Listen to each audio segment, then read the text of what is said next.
Before history is written, it's played. Before it's frozen in time, it's fought one shift at a time. Before it's etched in silver, it's carved in ice. What happens next will last forever. The Stanley Cup Final on ABC and ESPN Plus begins Saturday. When you need mealtime inspiration, it's worth shopping Kroger, where you'll find over 30,000 mouth-watering choices that excite your inner foodie. And no matter what tasty choice you make, you'll enjoy our everyday low prices, plus extra ways to save, like digital coupons worth over $600 each week. You can also save up to $1 off per gallon at the pump with fuel points. More savings and more inspiring flavors make shopping Kroger worth it every time. Kroger, fresh for everyone. Fuel restrictions apply. Now's the time to save 30% on wedding jewelry, only on BlueNile.com. Make sure your wedding ring is the one, with your pick of diamond and lab-grown diamond bands, all hand-finished and graded for excellence. Or surprise her with something blue she'll love for life, like a stunning pair of sapphire earrings. Blue Nile's jewelry experts are available 24/7 to help, from fit questions to style advice. Right now, get up to 30% off at BlueNile.com. BlueNile.com. Thanks for choosing this free Anfield Index podcast. If you'd prefer to listen to this or any of our other shows without adverts, then now's the time to check out Anfield Index Pro. With AI Pro, you can supercharge your entire listening experience. You'll not only get all of our podcasts without the ads, but you'll have them far faster with our quick publish feature available exclusively for subscribers. AI Pro also puts you in the heart of our sound studio, with an option to listen to many of our shows live and interact with the podcasters in real time as the shows are recording. Upgrading couldn't be easier. AI Pro is available on all popular podcast platforms, and we have our own apps for Apple and Android.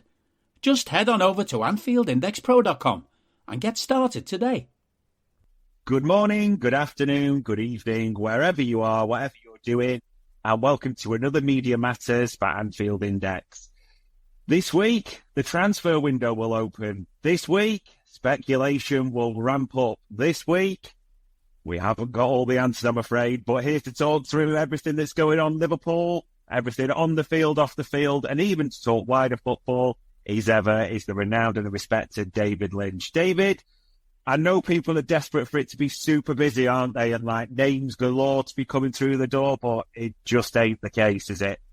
No, just kind of quiet at the moment. I mean, it's such early days in the transfer window, isn't it? And sort of, there's a lot of, a lot of factors involved in sort of the Euros, people at Liverpool getting their feet under the table. And also that I don't think it's going to be a summer where 6 or 7 come in, unless there's a real sudden surge of departures that need replacing. So, it all comes together that it's not really massively surprising that it's quiet at the moment. There's a lot of time left. So we just got to sort of wait for things to start to kick off really and be patient around it, I guess. Yeah, it does feel like if it's going to kick off, it might be a little while as well, even with the window opening, Euros, Copa America and those types of things. But things that we do, I did want to sort of get into the first story. See, we're talking about goalkeepers a lot, but it's understandable with what's going on at Liverpool. I know this was your story as well. Kelleher price tag, because even a couple of weeks ago we talked about this. We know there'd been an offer not back from Nottingham Forest for about 15 million in the last transfer window, January. But I know you had this story. Liverpool are going to ask for serious money to let Kelleher depart, aren't they? They do price him at quite a decent amount, it's fair to say. Yeah, so the way it was put to me that sort of anything 15 to 20 million is kind of just nowhere near the mark, really. It's going to have to be well in excess of 20 million. And I wrote it as that sort of the bids have got to be north of 20 million. I think sometimes people just read that as, oh, we're going to sell him for 20 million.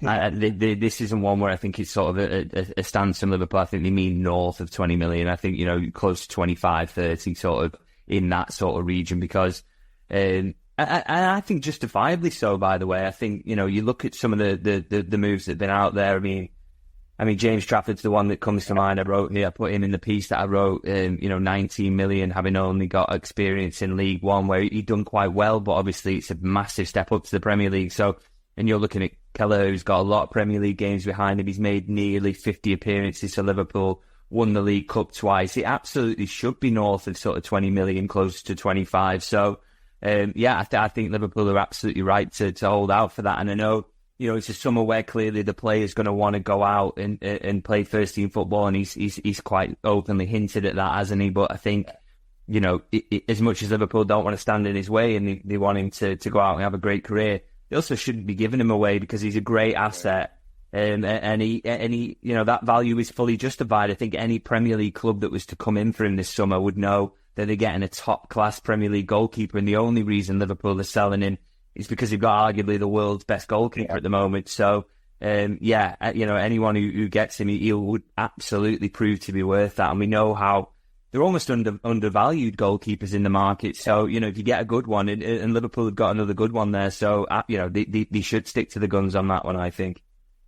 And they'll probably be watching interestingly because Newcastle have had a 16 million bid turned down for James Trafford. The suggestions are Burnley even relegated looking for 20 million. So that's probably a good yardstick, like you said, to add another 5 million or so on. So it will be interesting to see what happens with that. And Adrian, because that was one that he didn't get the goodbye, and it made sense this week, didn't he, that he's been offered a contract. It's an odd one, this, because you'll probably know a lot of people have lurched onto that, well, he's not homegrown, he's not going to play, so that element. But at the same time, there's even talk that, as he's mentioned, he may be looking to go back to Spain. Do you think this is one that does get done and he does stay? Tough to say, to be honest, because there is still talk, isn't there, that Real Betis are putting an offer in for him. So, they're still keen to get in there. And I guess it's a decision for him to make on the basis of his family. Whether there's a bit of a coaching pathway for him there at Liverpool that sort of sweetened the deal a little bit. Maybe that's something to take on it. I think we should have probably guessed, shouldn't we, that he was good, that the contract offer had been made because he didn't get that farewell. Because I know he's only third choice goalkeeper, but he's played a part in Liverpool winning trophies. He played a lot of games in that Premier League winning season.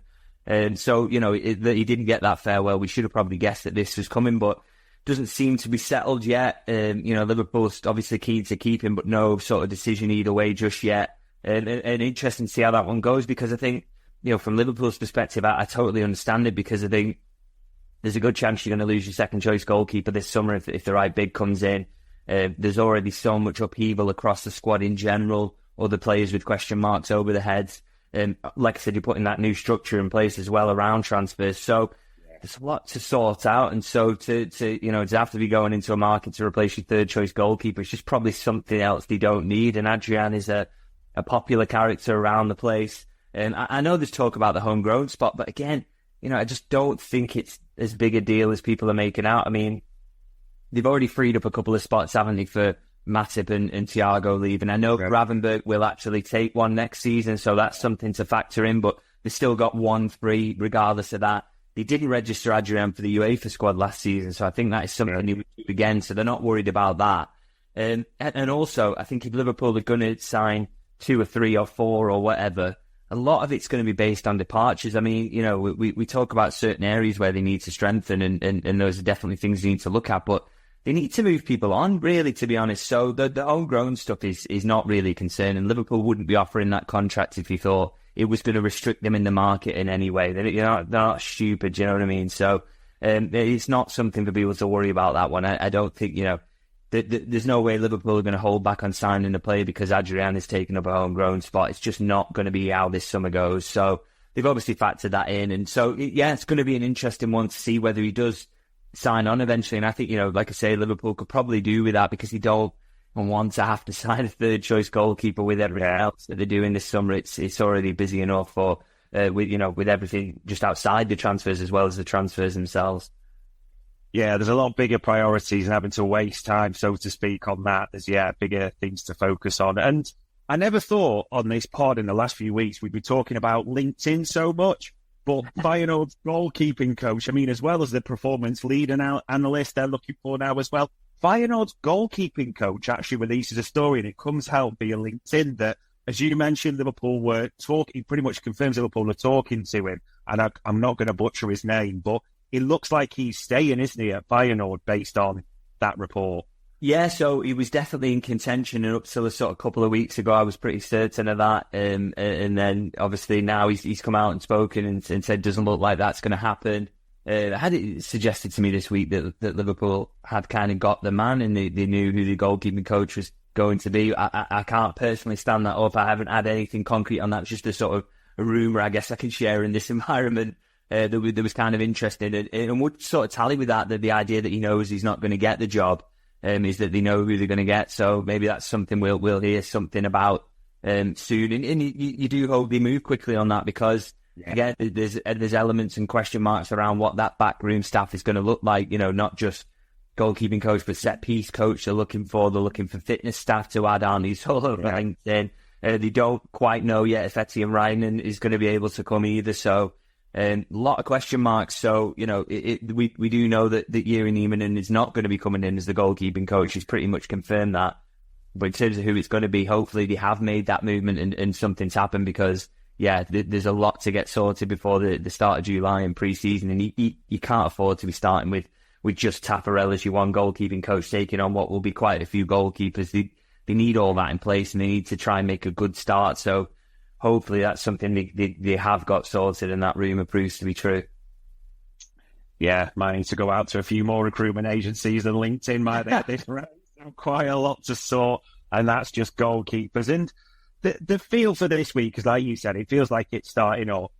It's been that pattern, isn't it? And I know you've been involved in this in terms of foreign journalist or outlet linked player via agent probably with Liverpool. Twitter, social media goes mad. Everyone, eulogises about the player. Patch Journo steps in and rubbishes rumour, doesn't it? That seems to be the formula. And I know for the story that a lot of people were inquiring about, Inacio, you wrote about this as well, that he doesn't seem to be on the list at all for Liverpool, does he? No, and this was definitely the case last summer as well. I think it's just, agent noise trying to drive a bit of create a market for the player, really. I mean, it's quite clear he's been kind of desperate to make this Premier League move for a couple of seasons now, and obviously there's been clubs that have looked at him. No doubt Liverpool have had a little look, by the way. It's not the case that they've not seen him at all or not watched him closely, but it's obviously not something they want to progress with or do anything with. And the agent's just trying to say, oh, look, Liverpool are having a look, so maybe you other clubs should come in quickly and get him before Liverpool do. So it's that sort of game. And I guess, just generally on this actually about sort of, ruling players out and stuff, people kind of don't like that sometimes. But I think you've got to factor in a few things. Like one is that it's ridiculously quiet at the moment. So if you can get a story like that, it's always worth running. And also sometimes it's just worth to, this wouldn't have to write stories like this if people didn't make stuff up or take it at face value. So, and also the people who kind of go, oh, well, I personally can't remember a situation where I've ever ruled one of these out and it's happened ever. So, and we get a lot of tweets, sort of saying, oh, well, sometimes, they're wrong about this. Not really. Not if someone at the club is that willing to sort of go on record or off the record and sort of hammer that down in that way. There's just no way it will happen. So, it's, I know sometimes people don't like those stories, but like I say, they wouldn't need to be written if people didn't write nonsense. So, it's kind of like, would you rather believe the lie for a little bit longer because it makes you excited that there's going to be a signing, or would you rather just hear the truth that is that this is not a player that they're going for?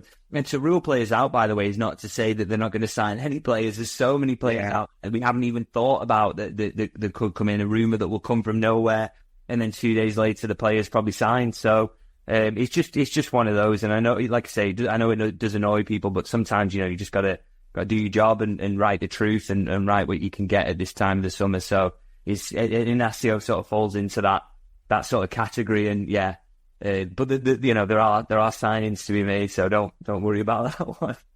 It is an important distinction, though, isn't it? Because I think people fall or maybe look at it too much in terms of there is a difference between the club completely ruling a player out off the record and maybe being a bit coy or not talking. There is a big distinct difference in them when they say, no, forget that, delete that off the list, so to speak. Yeah, absolutely. And it's kind of like the ones that they won't do that for. And then you think, well, maybe there's something in this. And you maybe don't have enough at that point to write. There's they're definitely going for or whatever. But it's, it's just one of those. Yeah, like I say, when they absolutely hammer down like that, I just think it's pretty consequential. It gives you a firm idea that there's not anything in it. And there's been a few this summer actually that quite, sources at Liverpool, different sources by the way, and I read other reports write, and I absolutely believe that they get these things in similar ways and from different people, obviously. But quite a few people at the club have seemingly been quite confident to rule out at this point. So there's clearly a clear idea about who they do want. It's just quite difficult at times to sort of get to the bottom of who that is, because there's so many players out there potentially, and but this stuff will start to bleed out when the time is right, and someone uncovers it, and it will happen. It's just it's very early days for that sort of stuff, and I'm sure there is a longish list that they're going through now and talking amongst themselves that we'll start to work through in the next couple of weeks or so. No doubt. So I know Inacio was one that you ruled out through that, and the other one that you probably know that was popular, and a lot of people do like it, especially because it's the six talk, and it feels like we'll be talking about a holding midfielder for a lot of the summer, whether we like it or not. Éderson, that was the other one, wasn't it, that came? That's one that was played down, is it fair to say, by club sources as well? Yeah, it just seemed like not something that, I've no doubt, by the way, that, again, another player that Liverpool are watching, that they're looking in that number 6 position. Clearly, they're always looking in that number 6 position. I think we spoke about this last week. It's sort of been a bit of an obsession for the past couple of years, whether they've been able to get the right one or not. But they're obviously looking, but yeah, seems to be one that's getting shot down a little bit at the moment, and doesn't seem to be any sort of real momentum behind him. I mean, the reasons for that, I don't know. Again, sometimes you release things out, you write about it, people ask why, and it's like, but at the end of the day, I'm not a scout. I don't know the reasons why. I don't know why they don't think he's good enough or the right fit, or some talk isn't there that he doesn't play as a sort of out-and-out 6 in that Atalanta system. So I'm just off the top of my head sort of thinking out loud, is that maybe the reason? Or maybe they just don't think he's good enough, or they don't think he's some aspects of his game he's not good enough. I don't know, but not one that there's any sort of heat around at the moment, or really expect that Liverpool will drive in, and definitely can say that all this talk of a bid going in or an offer being prepared that's definitely nonsense. Maybe something will eventually sort of build up some head of steam there, and things will change later in the window, but definitely no bid gone in there or anything like that. And it very cool on the idea even that he's in the shortlist. So yeah, I'm not convinced by that link, to be honest. I don't need a VPN. I've got nothing to hide. This is what I used to tell myself before I hooked up with LibertyShield.com. Not only is my home internet now fully encrypted, but I can now access all the websites I want, whenever I want, and do so from absolutely anywhere. As a Liverpool fan, I love to know I can now watch every match, regardless of whether it's on UK TV or not. My Liberty Shield VPN makes sure nothing is blocked and guarantees me super fast streaming speed throughout that match. You can get connected right now with their software package, which includes a 48-hour no-obligation free trial and instant access to their apps for Apple, Android, Fire TV, PC, Mac, and Android TV. Or go a step further like I have and get one of their pre-configured VPN routers. These small but powerful devices allow you to easily connect every device in your home to VPN, making it the perfect solution for smart TVs, Mac boxes, and games consoles. Visit LibertyShield.com today and use coupon code AIVPN25 to get 25% off at checkout. Yeah, will be an interesting summer. I suspect there'll be many more of like a game of Guess Who, isn't it? We say them and we knock them down one by one as the info comes in that way. And probably focus on the current players a little bit. Curtis Jones and Jarell Quansah. I say they kind of had bad news. They didn't make the England squad this week, the actual Euros. Maybe us as fans, if we're being honest, I could be honest about it. I think it's a good thing. But Jarell Quansah seems on standby, doesn't he? Still with the England squad. And obviously there's talks over John Stones and what's happening with him. Any surprise that those two didn't make the cut at all for you, honestly? No, I'm not massively shocked. I think with Jones, after that sort of injury he had mid-season, I don't think he ever really got his rhythm back up, did he? And really showed that he absolutely deserved to be in there. So he'd have had to have an unbelievable couple of weeks in training there to force his way in. So I kind of expected that one. I think, there's a future there for him in international football. I think his profile really suits it in terms of he keeps the ball and wins his battles in the middle. And I just think, he just never gives the ball away, which I think in international football is really handy if you're seeing games out or you're just trying to stop the opposition getting it. So I think there's a future there for him, but I'm not surprised by that. And with Quansah, I think for him it's kind of an age and experience thing. Personally, I would say he's probably had a better season than Lewis Dunk, but I think this manager knows Dunk better, doesn't he? And sort of would be more comfortable picking him, and that's absolutely fine. By the way, the managers, they live and die by those decisions, and you have to go with a player that they know inside out. I totally accept that, and I think again for Quansah, very young. There's a lot of international caps coming down the line for him, and to be as close as he is, by the way, he's like the last man standing, isn't he? Of the one that's been dropped off, just shows that the incredible sort of leaps and bounds he's taken this season. And you think of the World Cup in 2 years' time, he'll absolutely be there for England, won't he? Which I think who would have said that at the start of last season? So unbelievable rise he's had, really. And but like I say, not surprised really that neither have made the cut, and a disappointment for them. But I also think a little summer off and a chance to start pre-season at the day it starts is pretty good from a Liverpool perspective, to be honest. No two ways about it. Also, for selfish reasons, we've talked about Kobe Mainoo and him, how he plays and the space and his experience. You saw the reaction he got, when he didn't play that well, shall we say, against Iceland. I just have visions of that awaiting Quansah if he did go to the Euros in that sense at all. And we don't want him anywhere near that type of story, shall we say, or reaction at all. So I don't think it's a bad thing at all that way. And speaking of bad things, I know you read Tom Werner's comment on the weird FT article, Forbes article, games around the world. And Tom Werner, obviously the president, was name-checking cities, these locations in the world. It's important to say, though, John W. Henry was also mentioned in an article to say he's got no appetite and it's not something he's looking at. I mean, it seems such a strange thing to do. What did you honestly think when you read that story and saw those comments? It's kind of amazing, isn't it, really, in terms of, Tom Werner, have you not had your fingers burnt enough in terms of saying stupid things like that or coming together with the Super League and coming up with ideas like that? Have you not seen the full fury of football supporters and the real feeling against these sorts of things? Kind of crazy that you'd be willing to come out and say it, really. So, just nonsense. I think, it's good that John Henry in the same article kind of shot it down. That was quite encouraging, really, because, at least, he is above Tom Werner, really, in that sort of setup. And I think, it's good that he's not passionate about that and doesn't want to get behind it as a driving force for Liverpool to do. But just pure idiocy, really.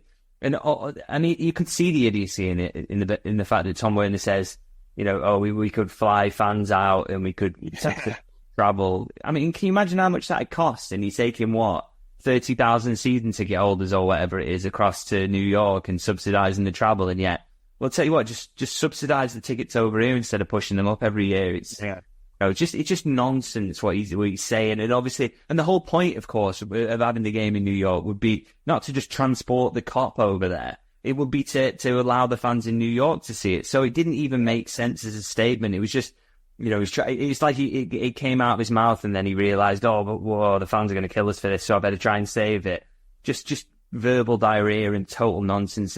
I can confidently say it won't happen as well, because the Supporters Board came out, didn't he, and say, if this would go nowhere, fans of every club would be against it, and there would be protests of a Super League level if they even tried it. So, just nonsense and probably not worth reading too much into, really, and just dismissing, I think, because it's just idiocy that shouldn't be given the time of day, really.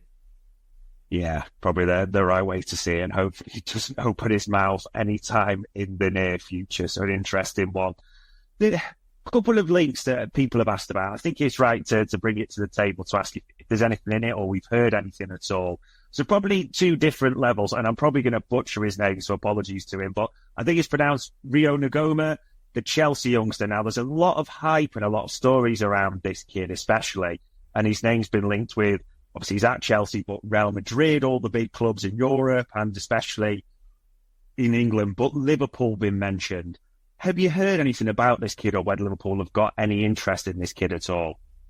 I can't, to be honest, can't say I've heard anything personally about whether this is something they're looking into, but I think very much of the profile that Liverpool are looking for, if there's any sort of talented youngsters at other clubs who think that there's a better pathway, Liverpool are always ones who will try and get in there and offer that. And I think, it's post-Brexit, isn't it? The aim is to recruit the best academy talents these days rather than sort of, you can't go abroad and get a 16-year-old like Stefan Bajcetic anymore. So you have to be a little bit more savvy in your recruitment domestically. And so, that gives that real sort of, I think legitimacy to those links. And I wouldn't be surprised at all if that's something Liverpool are exploring. And as I say, in terms of pathway, I think there's no better club at the moment in English football than saying, look at who we brought through recently. Look at we are offering games to these players. The likes of Bobby Clark even coming from Newcastle, which would have been for a Geordie lad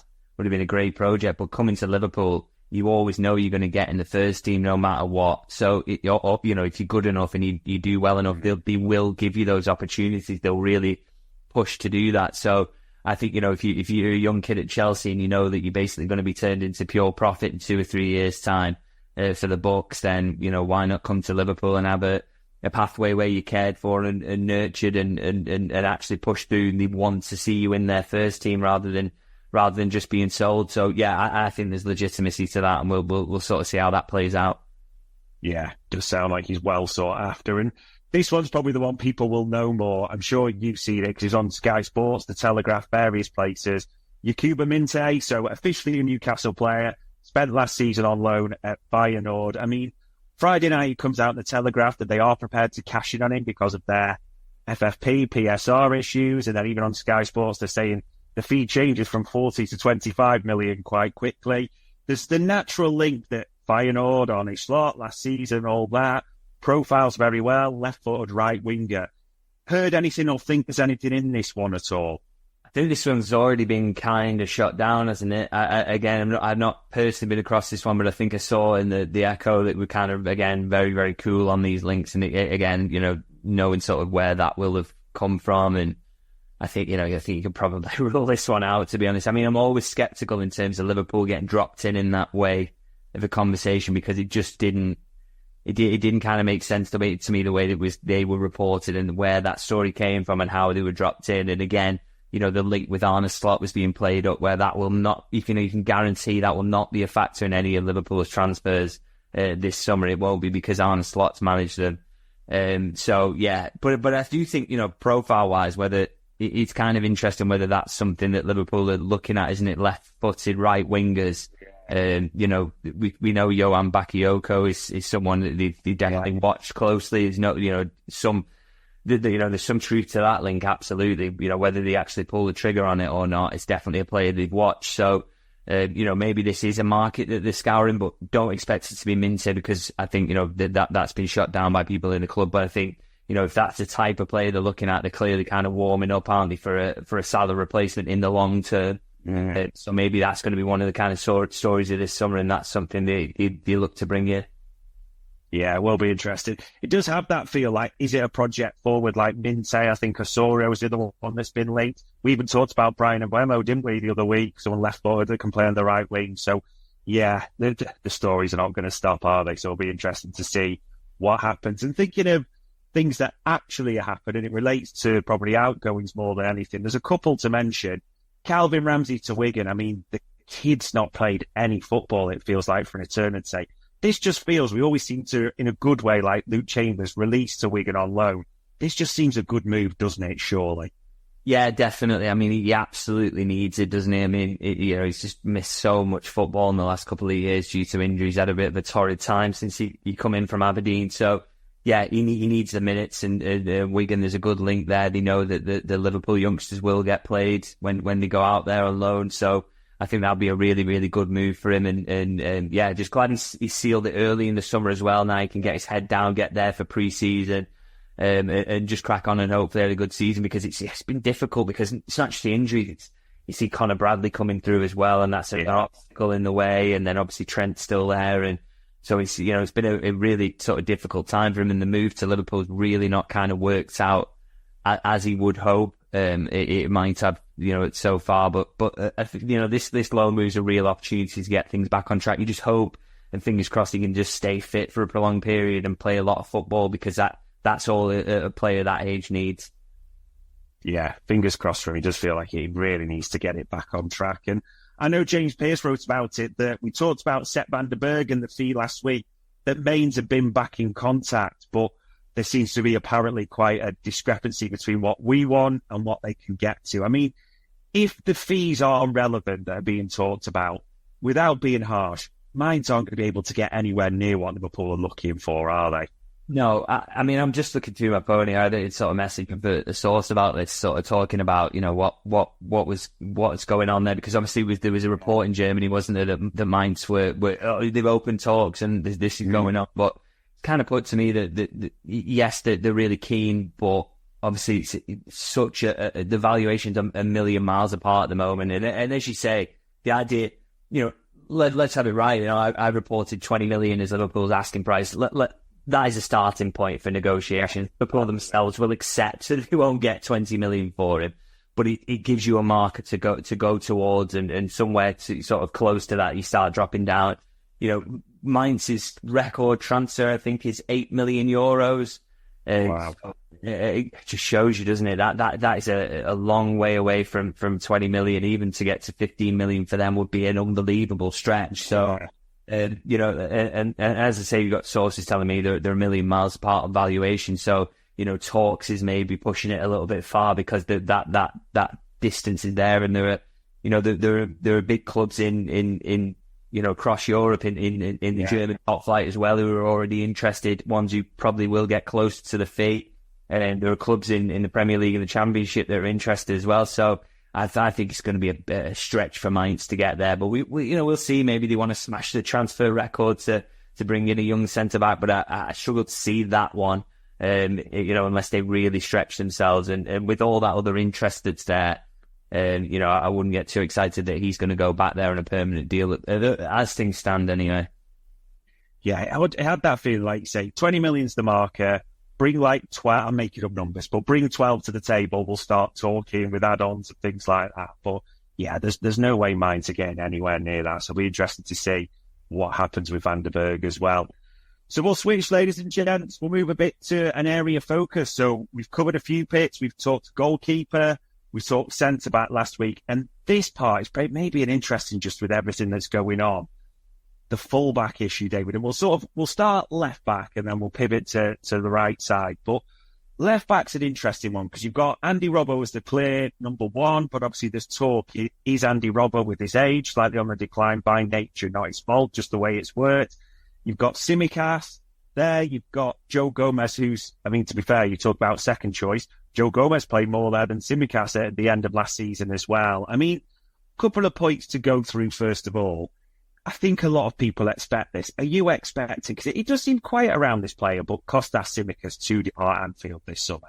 Yeah, so this is kind of personal opinion, because I kind of spoke to sources around the players' camp and stuff, and there's no sort of, at the moment, any noise there, any sort of expectation, any sort of deal to be done, or anyone pushing, or belief that he's going to be out. So nothing really to report on that one at the moment. It's all quiet, and similar kind of club side as well. But just using intuition, it just looks like a good time for him to depart. You look at his age, how long he's been at Liverpool, the fact that he ended last season as the third choice left back.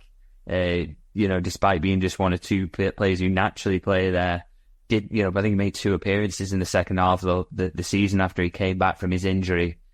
Yeah, is he going to be happy with that? Is there really going to be a role for him under the new manager? I think it's kind of tough to see, and particularly because that's an area where Liverpool are clearly looking for a centre half that can maybe play left back as well. I think that would be the ideal signing if they could get it. I just find it tough to see that Tsimikas won't. If there's interest there, obviously you can't magic the market up, and it's got to be right for Liverpool. But it just feels like a good time for him to move on. So I'm not saying I would expect him to depart, because at the moment, as I say, there's nothing going on there, nothing really to report. It's very, very quiet. But my personal feeling is that it will be a good time for him to go, and we'll have to see how that one develops, because it's really early at the moment. But I just have a feeling it's the right time for him. So we'll see if that sort of market develops. It is interesting you mentioned that, because a lot of people are thinking, centre-back or defender seems to be the talk. But if we look at the profiles of who we've been linked to, I know we've ruled out Inacio earlier, but the names that seem to have been linked, like Colwell, Pacho, Eintracht Frankfurt, Incape and Bayer Leverkusen, it does seem to be almost a defender who can play like left-back and centre-back, because people are aware sort of maybe the Ake and the Gvardiol mould as City have got. Do you think that is specifically what the club will be looking at, someone who could dovetail between those positions, almost provide? Hybrid seems to be the key word, doesn't it, that people use at the moment? I do feel, it does look a lot like that's something that Liverpool are looking at. And they've seen the strength of that in terms of having a Joe Gomez around who can do, obviously play left back as well, but obviously more right back and centre half as well. And it just makes sense. I always sort of thought Tsimikas was a little bit of a strange signing, really, because I think you look across the squad and he's probably, he's one of very few players who is a specialist in just one position and is a backup. The most similar you've got really is kind of, I struggle to think of one really, is in terms of, even Conor Bradley can probably play in the midfield and has done in the past. I just think Tsimikas is just a left back and he's a backup. So he's taken up a space in the squad to just be that. And the only guarantees of minutes he gets is to be Andy Robertson's backup. And I just think that's very unusual for the way that Liverpool have built the squad generally for that to be the case, really. You usually have had multifunctional players, so he feels like the odd man out there. So I do wonder whether, in an ideal world, Liverpool would just have that. And like you say, the names that are being linked, left back and centre back, seems like, that would make a lot more sense that he would go down that route, because it's more of the profile that you would usually have in the squad. And Tsimikas is a little bit odd in that sense, and that's why maybe they will be looking to go down that route of having a multifunctional player there. Hey guys, it's Eddie Gibbs from Anfield Index here. I hope you're enjoying this podcast, and I'm sorry to call time on the show before it ends. In the current climate, it's tougher than ever before to offer podcasts for free. At Anfield Index, we produce over 75 free shows every month, which I'm confident is unparalleled in the LFC sphere. Whilst we'd love to offer everything for free, the production costs now make this impossible. That said, we don't want to follow the model of other channels and lock all of our content behind a paywall. So what we've decided to do is to continue offering every show for free, but cut that offering to 30 minutes on our longer shows. So to get all of our shows in full and enjoy the best of everything we have to offer, we really hope you'll consider supporting the channel and signing up at AnfieldIndexPro.com. For about the price of one cup of coffee, you'll get every podcast in full with 0 ads. You'll also get access to our LFC VIP community, where you can enjoy live podcasts, engage with our podcasters, and chat with other Reds in real time. So that website again, AnfieldIndexPro.com. Join today. Sports Social Podcast Network.